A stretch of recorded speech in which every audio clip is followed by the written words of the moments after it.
Hello out there in video land. Let's get our radio guys going here. Yeah, once we get our radio guys going, we're good to go. And that looks like the radio guys are going. Everything looks good over here. We are rocking and rolling in the studios of 4680Q, downtown Niagara Falls, Ontario, Canada. My name is Paul K. Lemire. This is your city, your voice, coming to you every day, Monday, Tuesday, Thursday, Friday, from the studios of 4680Q. And of course, Wednesday is absolutely all Habs all show for all you Hab fans out there. We tell you what's going on. Okay, let's turn that off. Turn that off. Let's get things rolling here today. Got lots to talk about today on this finally Friday. A rainy finally Friday, 38 degrees out. Just a real, this is just one of those miserable days that you see in October. A beautiful October day, right? This is what you don't hope for on Halloween for the kids right here, this weather. So if it brings back memories of fall, there you go. You got it. Fall's back. But now we only have 4 weeks till March 1st, and March 1st is the official start of summer for me. That's right. So that all works out. I love it. It works out. It's good. A little warmer than we were getting used to around here. It's what? Yeah, what is it today? 38, 40 degrees. So that's good. It's going to hang tough, but it's supposed to drop and start freezing later, which is going to make for a miserable, miserable day. And I got a little bit to talk about Councillor Mike Strange and Niagara Hot Topics. We're going to talk about some of that. We have a strange, nothing to do with Mike Strange, but a strange incident over the Potomac River. Doesn't make a lot of sense. In the city council meeting next Tuesday, and other stuff to get into. And look at this. I don't give a rat's. You know what? There it is, my shirt. Today I felt like wearing that kind of a shirt. I don't give a rat's. So there goes Wheels. He's going by. They're going for a big powwow at Grand Central with Gary Wilkins and John Ringo Beam. They invited me, but hey, I got something big to do today. I can't make it. Although I love these guys, they're my buddies. I just can't make it because it's my better half's birthday today. That's right. It's Liz Wallace's birthday. And not only that, it's basically the day that we celebrate 45 years together. So we're hitting the double bagger here. Liz's birthday and us being together 45 years. And gosh, I knew her 6 years before that. So we're talking here a lot of years. We've known each other and we've been together longer than we haven't. Does that make sense? Yeah, it does make sense. So the question is, I know, I got everybody out there. The question is, how could this angel put up with me for 45 years?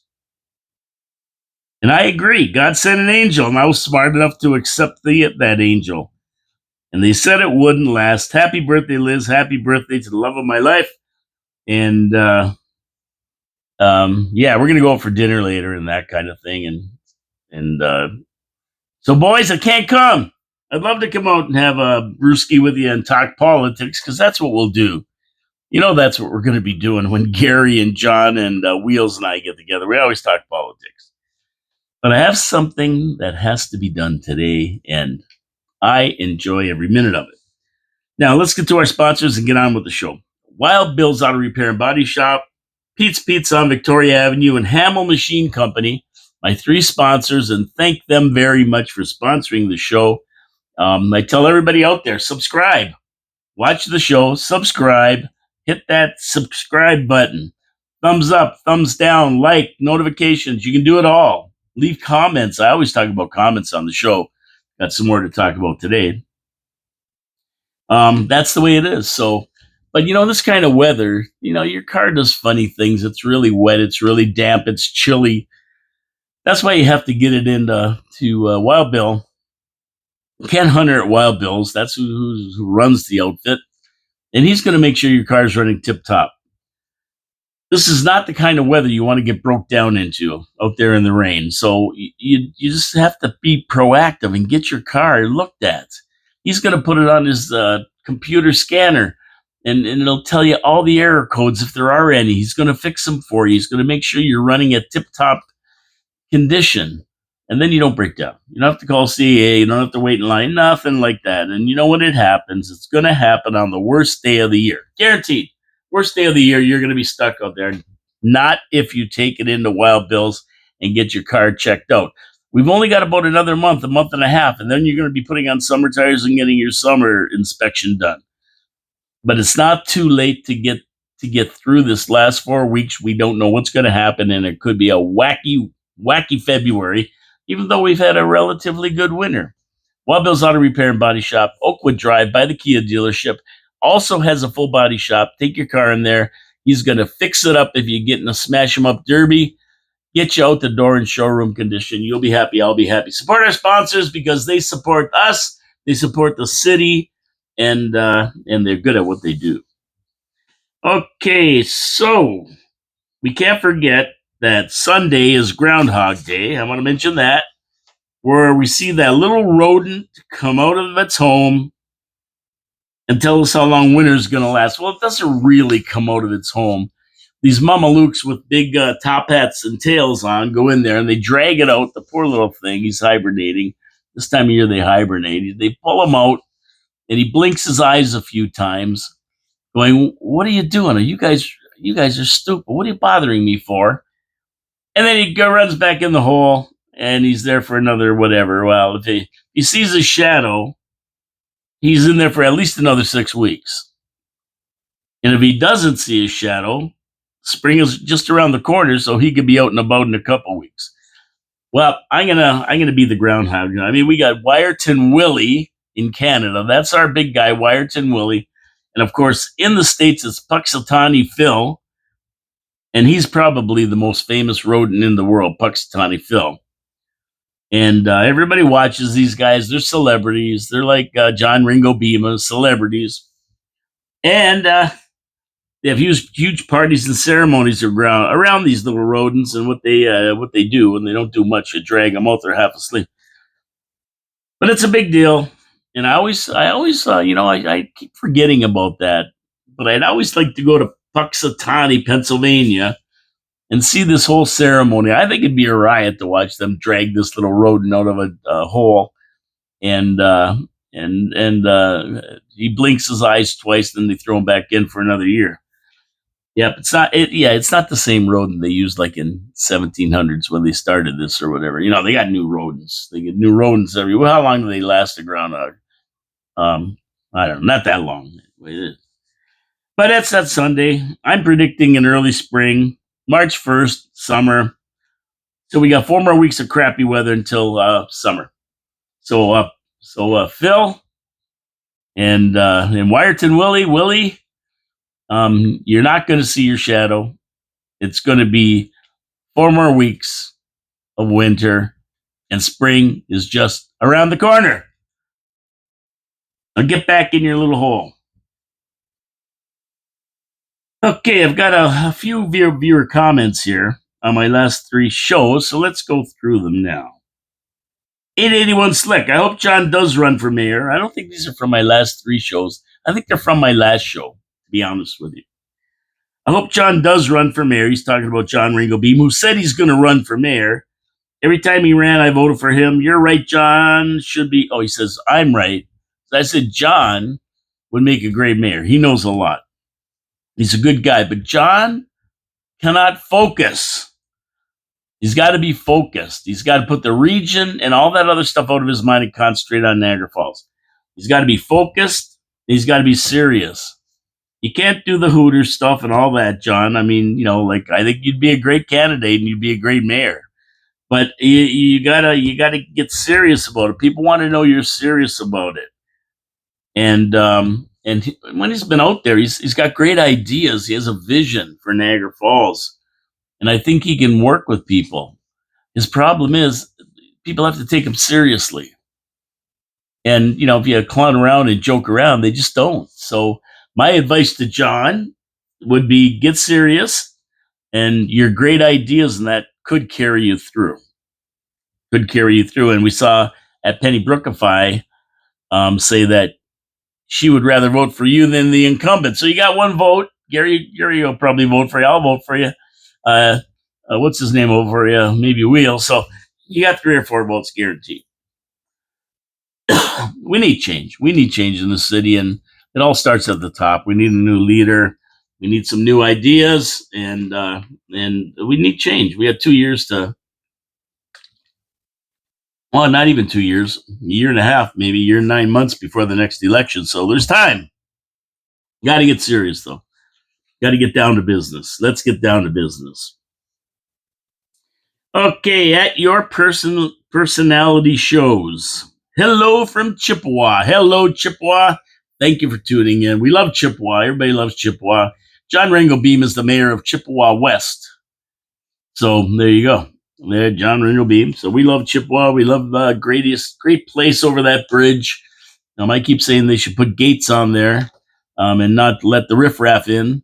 And I wasn't talking about Wayne Gates. The gates, the other kind of gates that block it off. Keep the other kind of gates out, maybe. I don't know. The Iceman 69, John Ringobeam. We have to start saying that he is the Iceman because his comments are always good. The Mad Nona was about the shelter on Buchanan Avenue. Jim just sat the whole time while she bitched them out. No 5-minute time limit. What John is talking about is about 2 meetings ago. They were talking about the homeless shelter, that transition housing or whatever they call it on Buchanan Avenue. That's a disaster. And these poor people live across the street and have to put up with it. And the Italian lady went crazy on Mayor Diodati, yelling and screaming at him. Some on that beach, yelling. And Jim didn't say a word. He stood there, didn't even move, because this is an Italian Nona. You don't mess with Italian Nonas. Jim's Italian. He knows. Let her go on. Let until finally her son, the one's son dragged her out of there. Got her out. Renata, I think her name is. And yeah, she was mad. Oh, she was yelling. She was giving Jimmy the thing, and he wasn't going to put a 5-minute time limit on her. Holy jeez. So that's what he's talking about. That when he was talking about, I wasn't sure what he was talking about, but now I know. And the Iceman 69 again, Dr. Cindy McLeod of GUS, North America. That's Global University Systems. Says, I am deeply grateful for all the support I received upon being awarded an honorary doctorate in business administration for educational leadership from the International American University. Okay. And I have no idea what he's talking about, John. So he says, I gave you a clue, look it up. And I say, John, John, that's not the way it works. I'm not an investigative reporter. You give me these clues. What am I, a detective? No. I say, I don't know what you're talking about. You tell me what you're talking about. You're going to leave me clues. I'm not following any clues. My name isn't Sherlock Holmes. It's Paul K. Lemire, and I just am a commentator here. I don't investigate or report anything. I read investigative reporters. So you gotta tell me what it's all about. That's the way the game's played here. I say stuff, you tell me other stuff, and you tell me why, and then I read it off. You tell me hints and clues. Well, I'm not following. I don't do that. I don't do that. It's not the way it works. At Dave Wheeler, 1158. Ford looks like Trump's chubby little brother. Okay, yeah, well, I guess. I don't know. I didn't really see the resemblance between Trump and Ford, but I guess they could be. It could be his chubby little brother. I don't think Ford and Trump right now, I think they're at odds. They're at loggerheads, really. Ford's going to give him an ultimatum. He's not going to bring in American booze. Like, that's going to make a big difference. And he's going to tell you this and that. Listen, Canada, get your house in order, and you don't have to worry about Trump. And Ford doesn't have to go down there and try to be heavy-handed with him like he's going to accomplish anything. It's crazy. It's crazy. Canadians are overreacting. Trump is just sitting there. But if you don't get your house in order, Canada, you can be darn sure Trump is going to do what he says. He's in 10 days of being in office, he's passed 350. He's signed 350 executive orders, including one to put 30,000 more beds in Guantanamo Bay for the worst of the worst criminals that he don't even want to release back to their own country because they're just going to come back again. He's putting them in Guantanamo, giving them permanent residence. So he's not fooling around. In Canada, We shouldn't need a foreign leader to tell us how to run our country and do things that are good for the people, like get rid of criminals, throw them in jail, deport these illegal aliens that decide crime is the way to get by in Canada.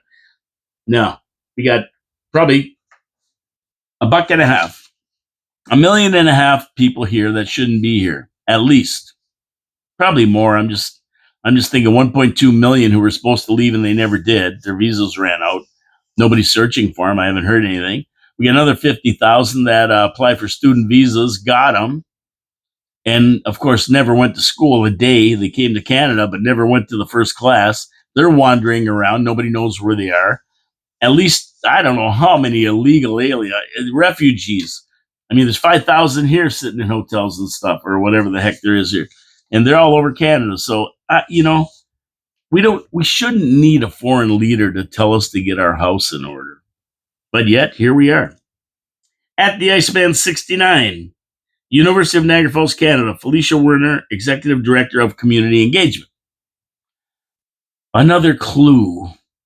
Do do do do do do do do. Yeah, where's my magnifying glass? Looking for clues, DNA. And I think what he's talking about here, and I can only guess. I mean, he just puts words and things down. I don't know exactly what he means by it, but I think it's because the two daughters of Mayor Diodati and Councillor Patel work for the University of Niagara Falls, and they're community engagement coordinators, whatever they are. Well, they work under this Felicia Werner, Executive Director of Community Engagement. How many people do they need in community engagement? Were these two jobs just made up? And that's where the problem comes in. That's where the problem comes in. So we got to straighten this stuff out. I mean, we've got a lot of people working for the city who are there because of friendships and everything else. Are they the best people for the job? Should they even have these jobs? Were the jobs made up? We don't know. There's no transparency. We don't know what's going on with the Innovation Hub or the University of Niagara Falls. We're not in the loop. So we have to say, if there's no transparency and we don't know what's going on, that something fishy could be going on. And until somebody tells us anything different, what are we supposed to think? What are we supposed to think? So, there's the comments. That's the game. That's that. That's the comments for today. So this is it. You got to leave your comments. When I ask a question, what do you think? Don't leave clues. Don't leave clues and hints. I don't do that. I don't have time to sit there and research clues and hints. I got to get home tomorrow.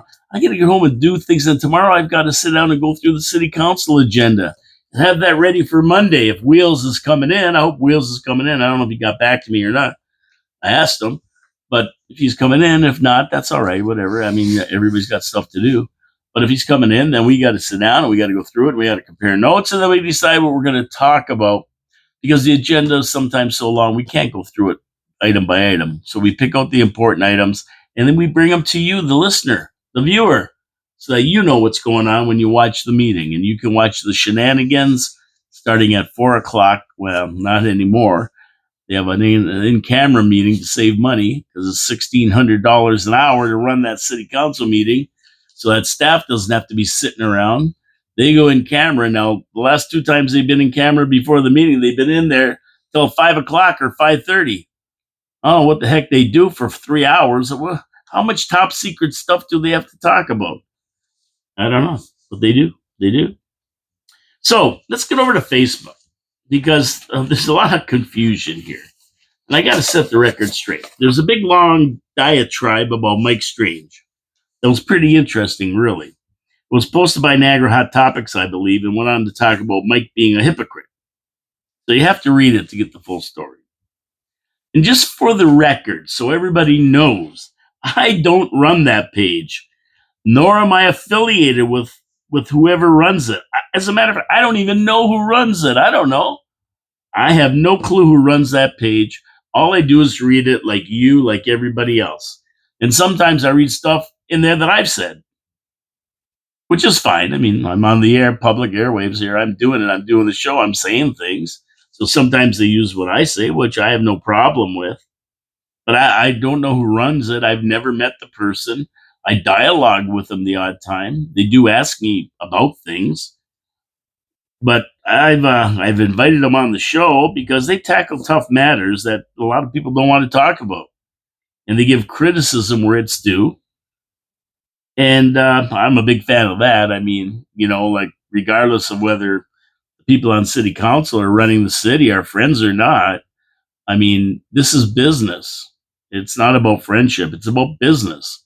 No matter what, it's our tax dollars, and we have to take them to task if they need to be taken to task. And there goes the future mayor, John Ringo Beam, down the street right now. He looks like Grizzly Adams. There he goes to meet the boys. And yeah, so I take him to task, and it has nothing to do with friendship. It has to do with business. And it's the same with anything. If your best friend runs a business and he does a crappy job, you're not going to use him. And if he gets mad, well, you tell him, you do a crappy job. What do you want me to do? You should be better at what you do. Sharpen up. So I like that they come out with truthfulness. But I mean, if they say stuff that people don't like, don't get mad at me. I have nothing to do with it. I have nothing to do with it. So I want to straighten that out. But I will say I used to be a big fan of Mike Strange, and that's what the whole thing was all about. I know him; he was a nice guy, but lately, he seems like he's like one of the Big Show's henchmen or something. I don't get it.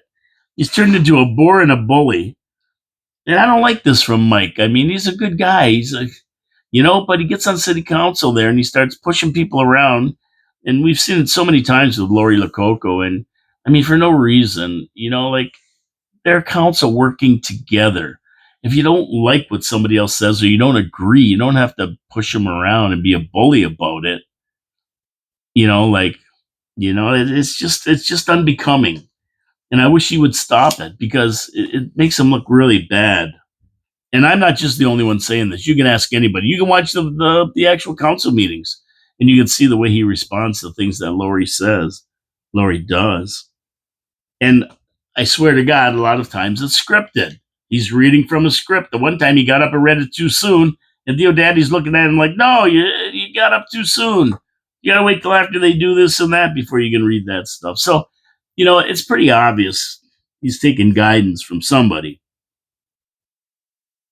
but it doesn't become him because he's done so much good for the community. He's done so much good from the community for being an Olympic champion and his box run and Heaters Heroes and the good stuff he does. But this takes away from that. And the other thing he doesn't do, I don't think he listens a lot because Gary Wilkins and Mike Cushman, two good guys who know about contamination in the city, have made a point, and we've sat and talked about it many times that for curing childhood cancer is only half of the solution because preventing it is just as important. And preventing it is what Robert F. Kennedy's trying to do right now. He's trying to get people to get rid of these pharmaceuticals and this junk food that everybody eats and bring more healthy options to their table. And it's the same in city council here. They vote on different properties that are going to be developed, and the ones that are contaminated can cause cancer. And if you're a childhood, it could cause childhood cancer. And if you don't believe it, just look up Love Canal and see what happened there. Well, we've got mini Love Canals around here, right across the street at the Meteor Crater, over at the Cyanamid property, over by SciTech. And the point is that, you're only doing 50% of the job when you're looking for a cure. The other part of the job is to prevent it in the first place. And I've made this point several times on my show with Mike and Gary in the studio.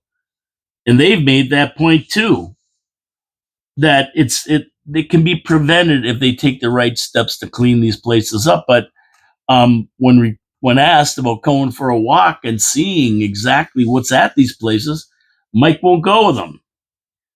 And I don't get it. I don't get it. They were digging up the meteor crater. They've got films. Mike and Gary have films of this black pitch oozing out of the ground from contamination across there. They say they cleaned it up, but Mike and Gary will disagree. And these two guys know what's buried under there. They were around. Gary worked there. He knows what went down. The same with the cyanamide. So Mike, as a concerned guy about childhood cancer, should be deferring to Gary and Mike Cushman, Gary Wilkinson, Mike Cushman, and going with them to see exactly what they're talking about. Not interested. Not interested. You know, when it costs a lot of money to clean these places up, and you get you get a party that works for government to say it's okay, you got to suspect exactly what's going on, and um, so yeah, we have to really look at these closely, is what I'm saying. And for any city councilor not to take a walk with Mike and Gary, to me, is ludicrous. It's ridiculous. Why wouldn't you want to see these chemicals and what's happening before you okay a build on them? And we've got two. We've got a 100 unit build right behind the Gale Center, and then now they're building on the old Milex Street across the way. And Gary and Mike are just saying, "Come for a walk with us. We'll show you everything. We'll show you everything." Now, one city councilor takes them up on it. And you hear excuses, oh, it's private property, blah, blah, blah. Baloney. You can go in there. I don't care if it's private property. They'll just tell you to get the hell out if they find you, maybe. If they find you, it's out in the bushes. Nobody going out there. Encampments in there, maybe. That's about it. And we have another problem area, and that's SciTech. I mean, they've been at council numerous times talking about a 2 kilometer kill zone, basically, is what they're saying. They don't like to see any building 2 kilometers around their plant in case there's an accident or a flare up. And yet, Mike Strange votes to develop this stuff. And for some reason, they're confident that it's going to be okay. But if something happens, SciTech's going to say, hey, we came to city council. We told you about it. Our liability is done. We warned you. You didn't listen.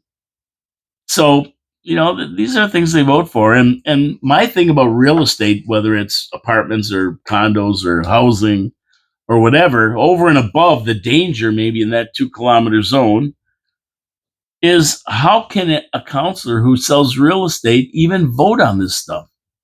Isn't it a conflict of interest? I mean, if city council says no to a project, that could affect his income. If they say yes to a project, that could affect his income. You don't know. So I see a conflict on every one of these planning matters that have to do with real estate.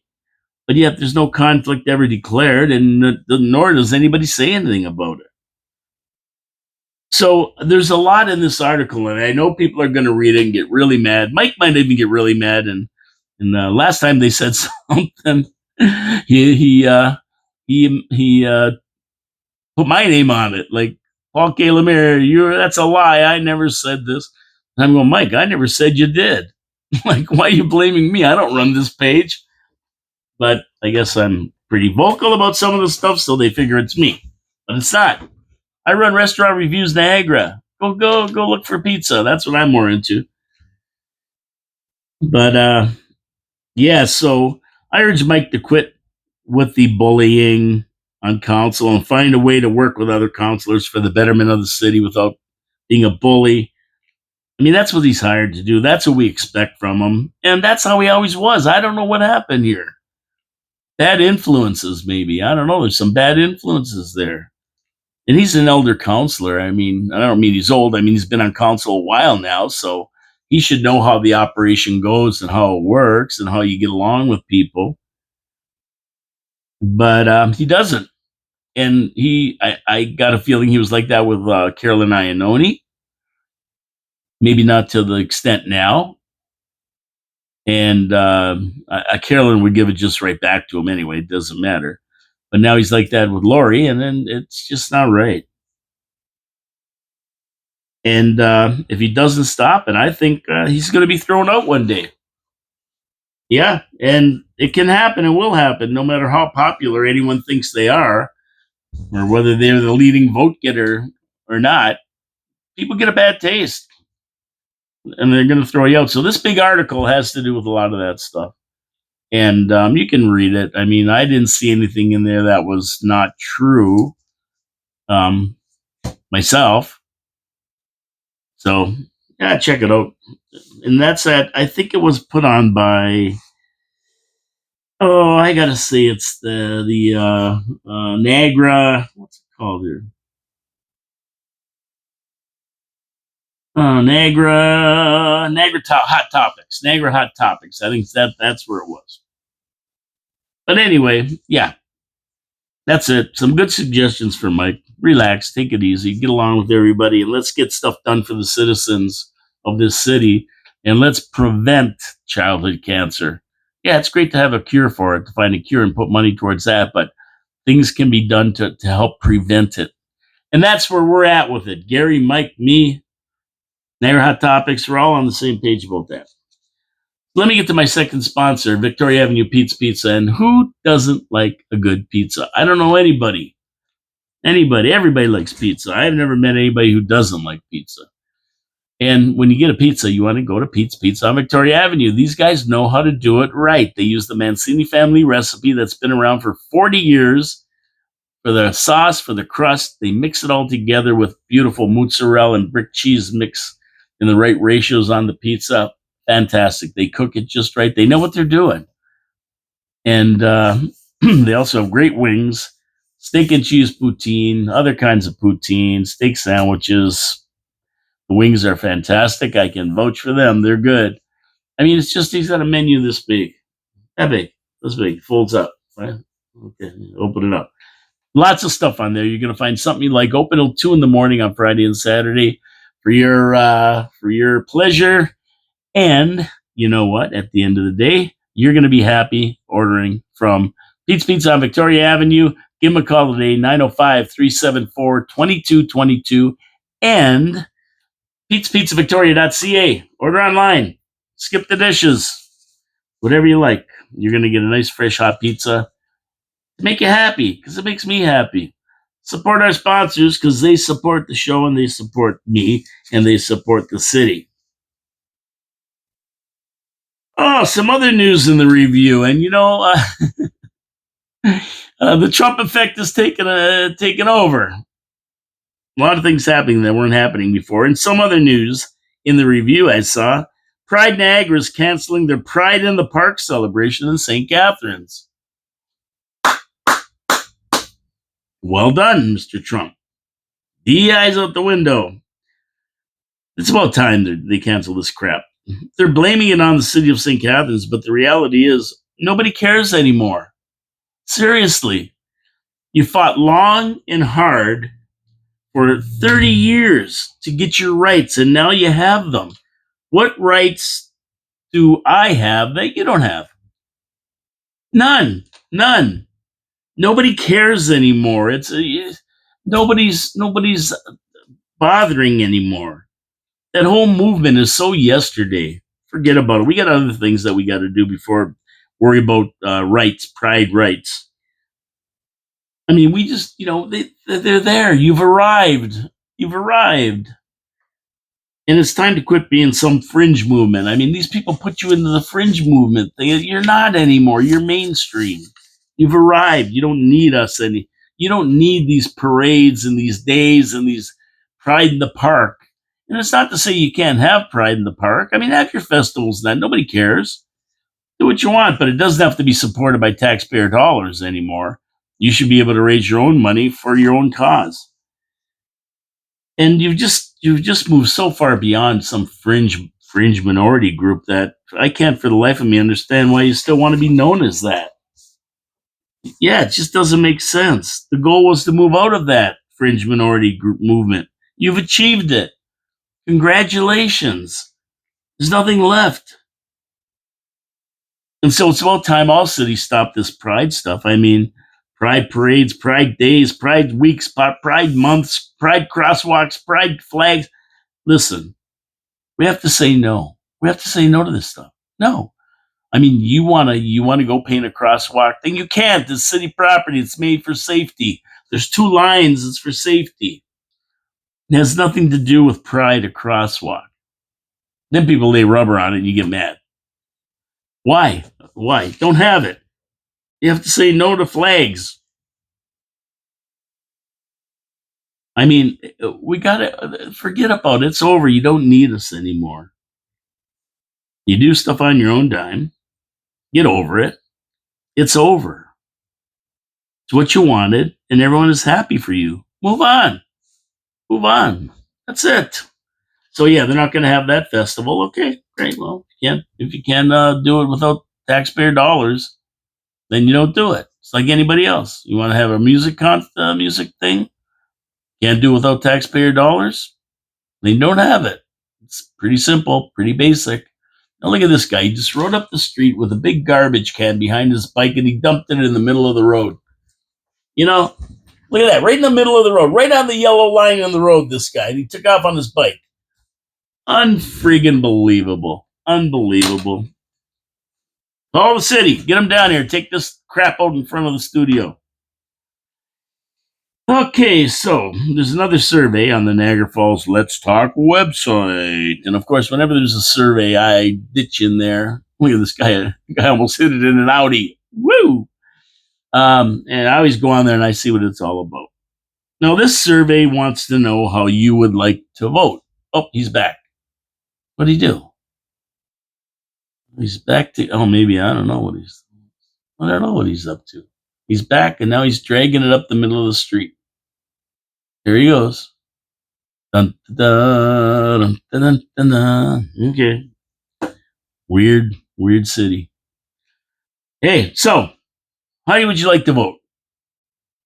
So you go through a series of questions. I did the survey and they ask how you'd like to vote. My preference online. That's what I like. Just give me a secure way to identify myself and let me vote. Easy peasy for me. Some people who don't have that like to go in. Some people like to vote on election day. Some people like to pre-vote, right? They like to vote before. Advance ballots, advance polls. Now, a lot of people are under the impression that internet voting is going to have more people vote. Let me say you are sadly mistaken. Voting isn't about how you vote. Whether you vote, in advance polls or you vote in on the day of or online. It's about people wanting to vote. The people that vote, vote. The people that don't vote, don't vote. The last time we had an election, the turnout was 27%. And we had all kinds of advanced polls, so many advanced polls that would knock your socks off. Why have it on the day of? Everybody, but we still only had 27%. And I'm going to tell you, if you make it online voting, you're going to get 27%, maybe 30, 35. You know why? Because people who vote, vote, and people who don't vote. And you've got a certain number of people who just won't vote simply because they think that there's no use. They're apathetic. I mean, they just say there's no use voting. It's a popularity contest in Niagara Falls. Yeah, the same people get on every time. It's a popularity contest. People go by the name. Like we had 32 people running last time, right? 32 people. One guy used the name of our MP. Well, he didn't use it. That's his name. It's the same. So I think a lot of people were confused about exactly who they were voting for. He got in. Then we had another person who runs a funeral home in town, well known in that she got in. And you got the incumbents who all got in. So we really got one that was out of the blue. But in her case, she has a community behind her that put her there. So really, it's a popularity contest because we've seen the three new ones basically useless. Two of them are the worst counselors I've ever seen. They have no clue what's going on. And the other one never says a word. Triple F, only 8, and no-dos. That's what you get in this city. and the rest are all incumbents. And who got in when one of the incumbents stepped down? Another incumbent. Well, uh, first of all, 32 people, you can't get a good debate going. You can't find out about all these people. I sat for an hour with each of them in this studio last election. I'm not doing it again. And there were some really quality people that came into the studio, sat down with good ideas, new visions. They never had a chance. One of the guys, Peter Giblett, hammered the pavement for, oh my God, he was doing it from July right through to election day, basically. I mean, he talked, he must have went to every house. I called him the hardest working candidate in the city. And he didn't even come close to getting on, not even close. Guys who never even campaigned got more votes. So that's the kind of city we live in here. And it's, and I keep saying that if somebody wanted to take over city council, it would be so easy. You get 8 people and you get them all to round up 1,000 votes, and all their voters vote for each other. So you get 8,000 votes, right? And they all get, or 7,000 people. You get them all to vote for each other. That's all they vote for. They just plunk their votes on each other. It's like a pyramid scheme almost. Hey, I got 1,000. My 1,000's voting for you, and everybody else's 1,000's voting for you. And then you got 1,000, and everybody else's 1,000 voting for you, and my 1,000. And away you go. And you've got it made. You put together 7,000 votes, take over city council. It's so easy. And if there's a community who has that many people who are dedicated to voting for their candidate, their community, somebody in their community, then what happens is they take over. Geez, I should try that. 1,000 people. Okay, well, maybe I'll take over city council. But that's how easy it is. What it amounts to. And when you have 27% turnout, it makes it even easier. It makes it even easier. And that's why you see the incumbents get in. I mean, if you want to look at it that way, basically that's what you've got on city council right now. A bunch of incumbents with all these voters that are annealed. They're hardened to them. They vote for them every time, no matter what. And they keep getting on. You can't beat them. No matter if they're any good or not, don't matter. I mean, it's crazy. So how do you get more people out to vote? Well, yeah, it's not by doing online, by education. I mean, they got to be able to look and see, what are these people doing for us? Is the city better off 4 years? Was it better off 4 years ago than now? It's gotten worse. It hasn't gotten better. It hasn't gotten better. People have to really take a real serious look at what we're doing in this city and vote accordingly and get out and vote. That's been my thing since 2018. My thing is getting out the votes. Man, oh man, I had Adam Hyde working with me and Ralph and Dominic and who the heck else was involved in that. We had rallies around the city trying to get people to understand they got to get out and vote. Telling people in Chippewa, you have enough people here, you can affect the election if you all get out and vote. You want something done in your town, get people who want to help you, and then vote for them. But you got to get out and vote. Talk is cheap.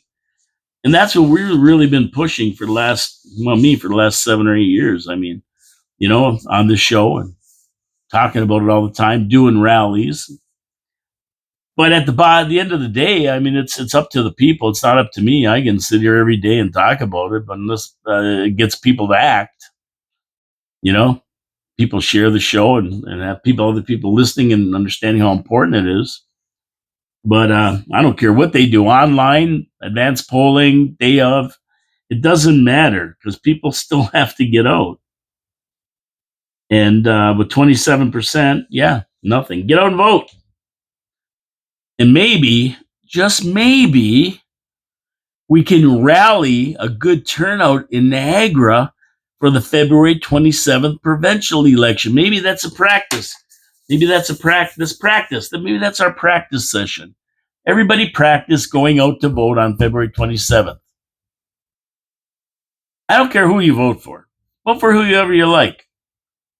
But get out and vote. Doesn't matter who you vote for. Get out and vote. Just participate.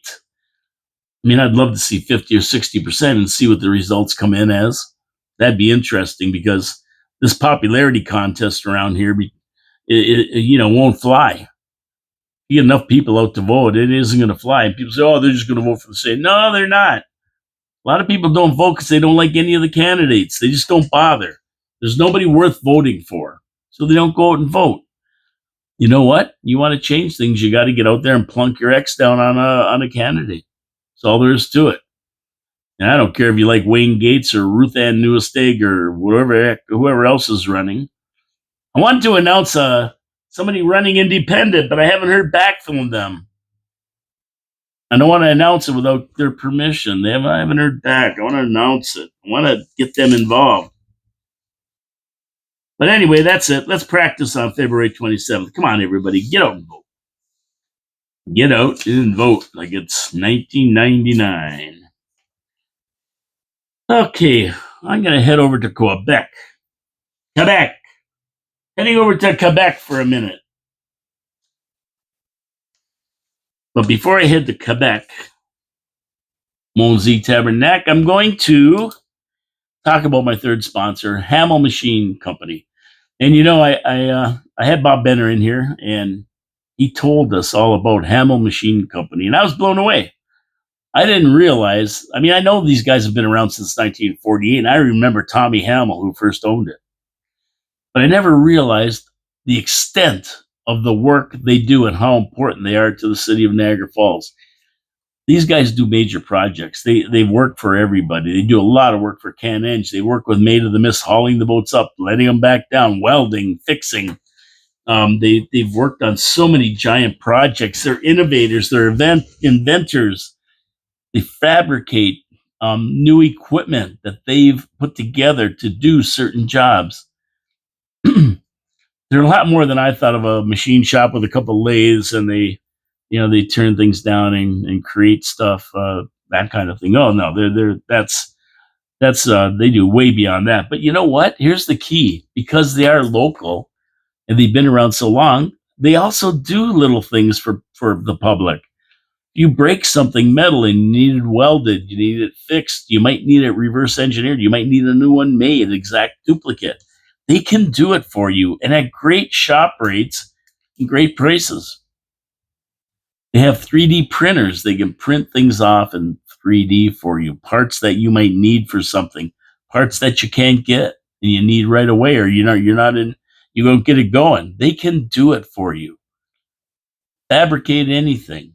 They have a water jet cutter that'll cut metal. They can make those signs you see with your address and on. They can do anything with it. Their guys or their IT guys can write the programs to do it. They're an amazing place, and if you need anything done, take it there. They'll be able to fix it for you, and they'll be able to help you. And they're great people. Believe me, they'll take care of you. They do a lot of work for the city, of course, and they do big giant projects like the wineries. And they ship stuff all over the world. That much they have that much expertise in the shop. So if you need anything done, Hamel Machine Company, go see them today. And Bob said, hey, if anybody wants a job, come and see me, because we're always looking for great people. There's a chance for advancement and that kind of thing. If you're willing to work, he might have something for you. Hamel Machine Company over here on Bridge Street at Hauser's, down on Kent Street. Hamelmachine.ca. Check them out. Go see what they have to offer, and I think you'll be impressed. And if you have anything around your house you need fabricated, gates for your backyard, anything, there you go. Now you know. Have a great day. Go see Hamel. Support our sponsors. They support us. Tell them Paul from Your City, Your Voice sent you. Okay, Amazon. They've had enough in Quebec. They've had enough of the unions. They've had enough.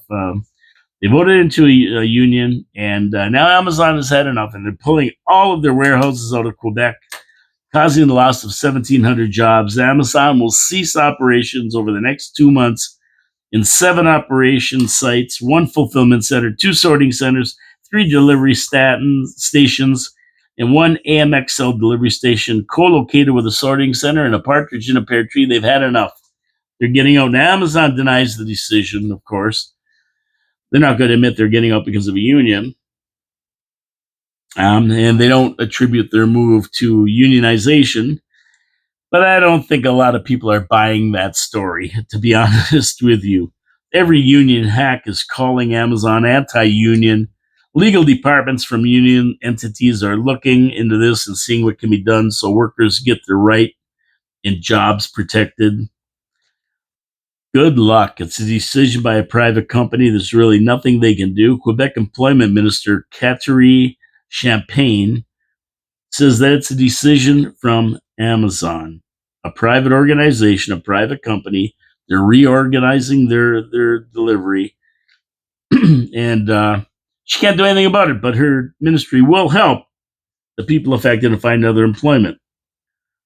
I mean, they're not happy about the decision, but there's not a lot that they can do with it. There's just not a lot they can do. I mean, unions are starting to really be a pain in our butts. We've seen every union in Canada go on strike or threaten a strike over the last couple of years. I mean, we've had the border. Oh, this guy's now here's the guy. He's taking a leak over here, right beside the bin here. Unfriggin' believable down this area of town. There he is taking a leak.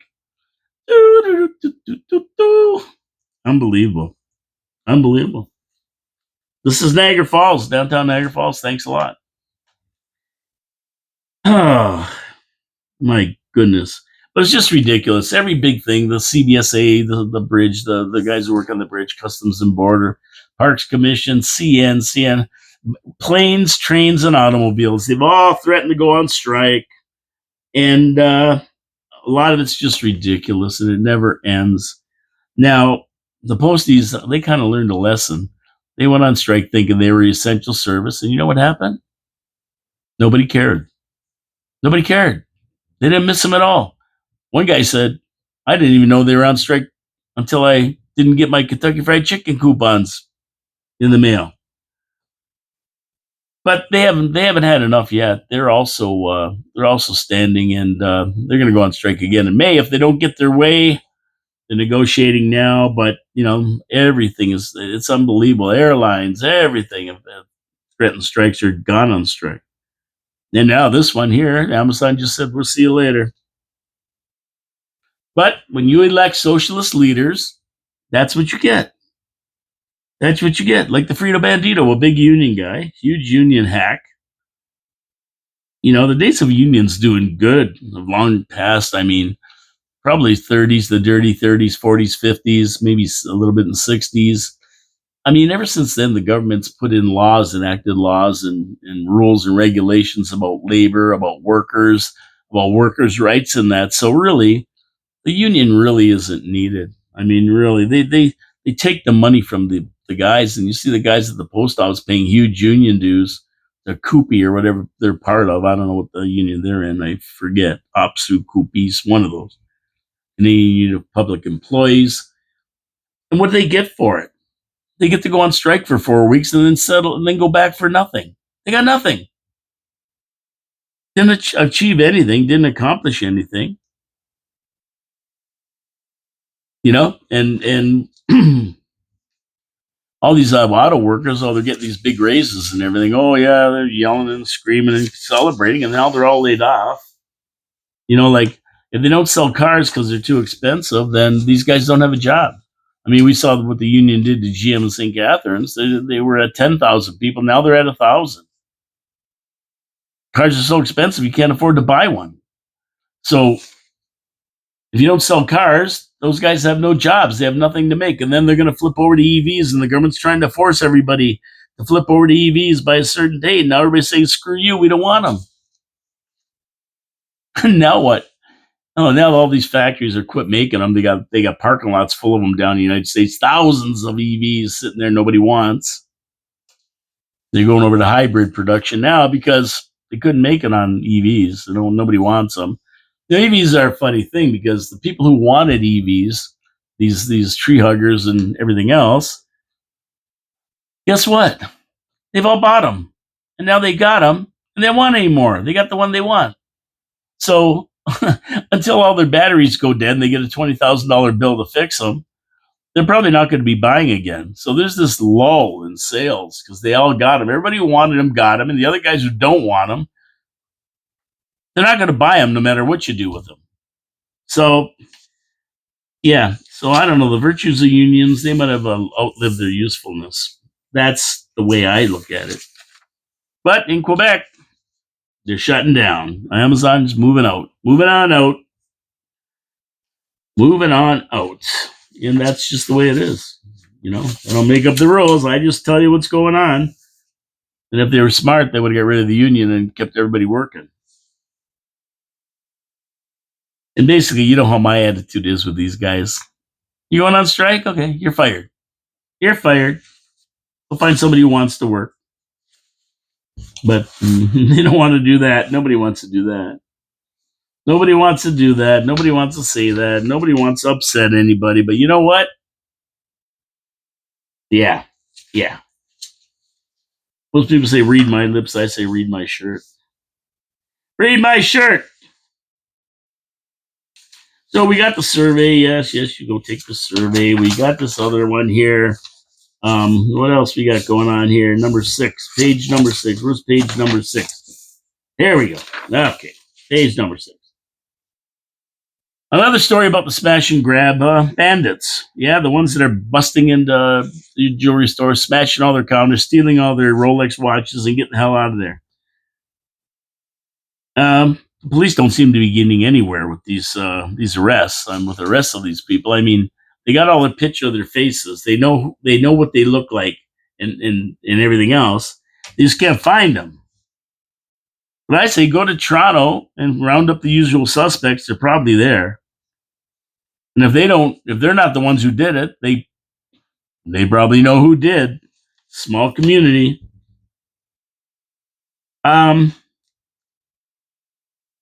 Also it'd be nice for them to have a little talk with immigration. Yeah, you don't want to tell us who it is, and you just might be taking a one-way trip. That always works. And this is all going down because of open border policies, something Trump is curing really fast in the United States. I mean, he's shipped out thousands already, and he's just opened up 30,000 beds at Guantanamo Bay for those who are so bad he doesn't even want to ship them back to their home country because they'll just come back. He wants to get rid of them and throw them in Slammer and Guantanamo right away. No fooling around. He's declared cartels terrorist organizations, so now we got the military that can get involved. Yeah, Trump's doing it. He's doing it over there. The party's over. Party's over in the United States. Now it's time to get down to business, serious business. He's done more in 9 or 10 days than Biden did in 4 years. But it's all because of the border policies. And, I'm not a bleeding heart liberal by any means. If you know me, you know that. But when you bring unvetted refugees and immigrants into the country of hopelessness and have weak immigration laws that allow scams that circumvent immigration protocol with no follow-up, like the student visas, right? These fake universities, these diploma mills. What do you expect? And then you add to that all the border jumpers, the people who just get over the border illegally. We don't even know where they're here, maybe. I mean, what do you expect from these people? They come here, they have nothing. They have no jobs, no homes, nothing. They try to give them somewhere to live and all that, but eventually the taxpayers say we can't do it anymore. Now it's starting to affect us, so you got to get rid of these guys. So what do? They have no money in that. Well, they turn to crime. That's what happens. You can't just bring an invasion of 4 or 5 million people into a country or whatever and expect no problems. So as much as everybody wants to blame them, I mean, I go back to the government and say, what'd you let them in for in the first place? You knew this was the situation here. And I keep saying this: detain, deport, or incarcerate. We need tougher laws, a tougher stance on immigration. I'm calling for a 5-year freeze. I want to see it frozen for 5 years.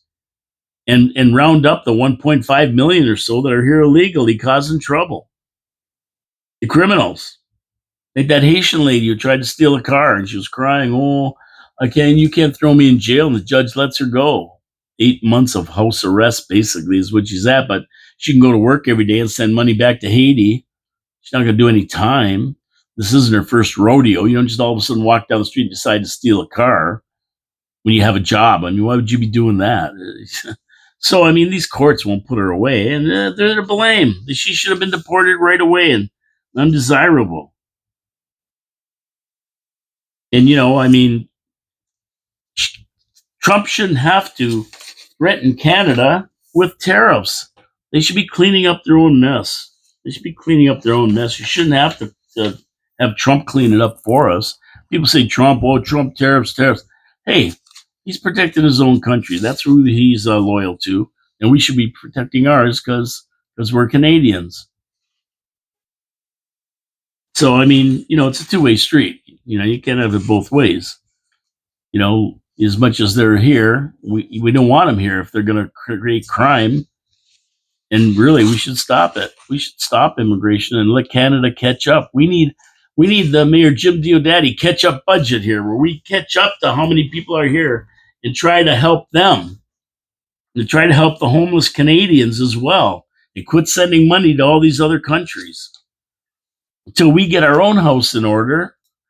Like Nodo said, till we get our own house in order, we shouldn't be dictating anything to anybody else. We should be trying to fix what we've got. And it's sad that a foreign leader has to come in and tell us to do that.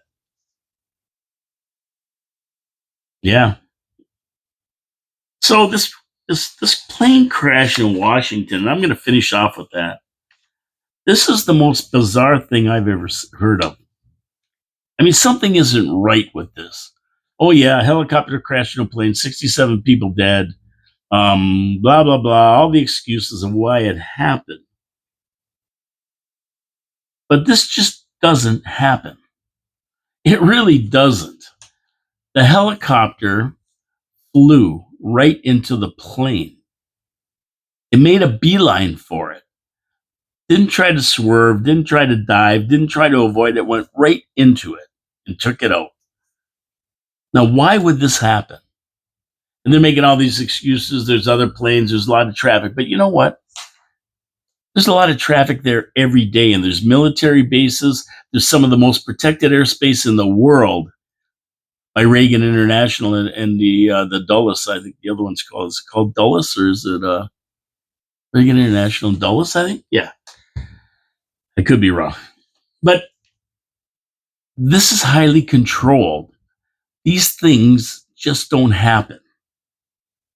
Like, who exactly was on these aircraft? We know there were some Russian nationals on the one plane, but nobody's been identified in that chopper. They say there were 3 military guys, National Guard or whatever, training exercise.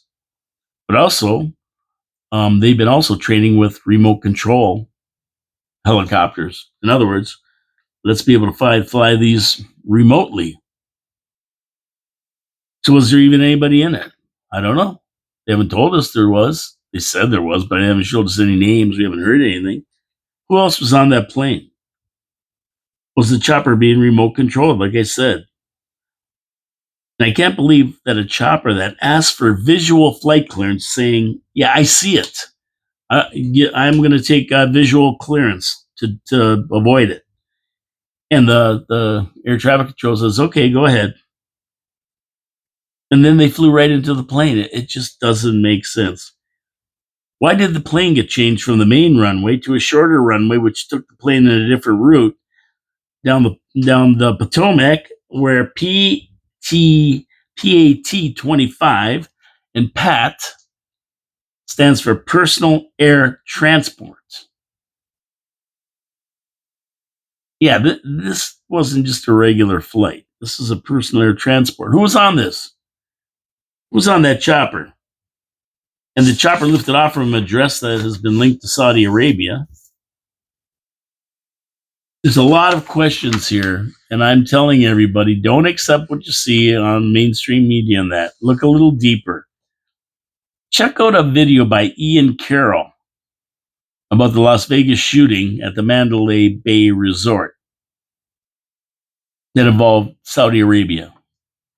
And Terret Noir allegedly predicted this crash.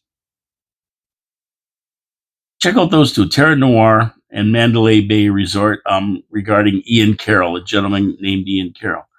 Now, Trump gave a presser about it, and he was really, really mad at Pete Buttigieg, the Secretary of Transportation, for his move to hire DEI employees rather than the best of the best.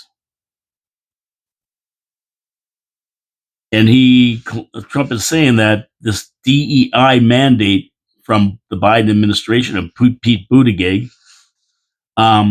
actually was probably responsible for it because people weren't qualified.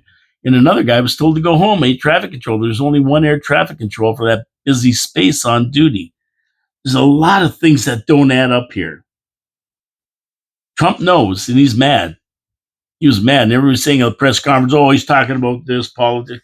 No. He knows, and he's mad, and he's gonna let us know when you get to the bottom of it. This isn't just a crash, ladies and gentlemen. If you think it is, well, and if they prove it is, well, that's fine. I'm wrong. But just doesn't make sense. A chopper on a clear night, a plane right there, they can see it. They said they can see it. They have visual. We'll avoid it visually. We don't need any directions from air traffic control. They moved the plane to another runway. For what reason? Anyway, things that make you go, Things that make you go, Anyway, I'm out of here. Have a great weekend, everybody. Don't forget about Groundhog Day on Sunday. Watch the rodent. City Council Agenda Show on Monday with Dave Wheeler, if he comes in. Trash Talking Tuesday, where we take on the world. Back on Tuesday with Trash Talking Tuesday, a little bit more about the meeting as I find out more and read it, and whatever else is going on, what we think is going to happen at council. I don't know if they listen to the show or not, but if they do, get along. Get along. Take taxpayers into consideration. We pay the bills. Give us a break. Don't gaslight us about stuff.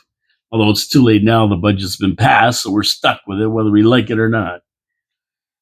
Anyway, thanks for tuning in, everybody. Support our sponsors, Wild Bill's Auto Repair and Body Shop, Pete's Pizza on Victoria Avenue, and Hamill Machine Company. We'll see you on Monday with Manic Monday, Dave Wheeler, City Council Agenda Review Day. I'm going to go home and celebrate Liz's birthday with her. And then we're going to go out to dinner. So should be good. Should be fun. Have a great day, everybody. Ciao, ciao. God bless you all. We'll see you on Monday at 12 noon sharp with Your City, Your Voice, coming out of 4680Q Radio. I'm Paul Kalamir. You know that. And thanks for tuning in. Give us a like. Give us a comment. See ya later, alligator. Ciao, ciao.